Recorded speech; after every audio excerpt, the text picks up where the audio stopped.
ప్రపంచ దేశాల్లో ఈవీఎంలపై అనేక అనుమానాలున్నాయి అని, అందుకే 122 కంట్రీస్ వాటిని వినియోగించడం లేదని సిపిఐ జాతీయ కార్యదర్శి నారాయణ అన్నారు. మన దేశంలోనూ అనుమానాలు, ఆరోపణలు ఉన్నా ప్రభుత్వం పట్టించుకోవడం లేదన్నారు. వచ్చే ఎన్నికల్లోనైనా ఈవీఎంలను పక్కన పెట్టి బ్యాలెట్ ఓటింగ్ నిర్వహించాలి అని ఆయన డిమాండ్ చేశారు. కాగా మాజీ సీఎం జగన్ సైతం ఈవీఎంలపై అనుమానాలు వ్యక్తం చేసిన విషయం తెలిసిందే అన్నారు.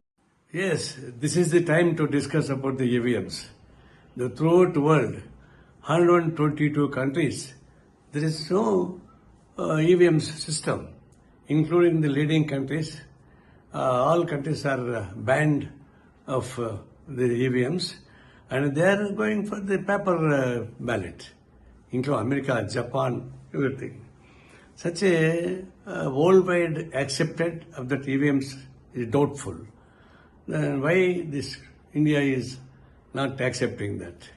Now this is time all democratic progressive elements put together and see that this momentum should be developed throughout India about the EVMs, and the next elections EVM should not be here.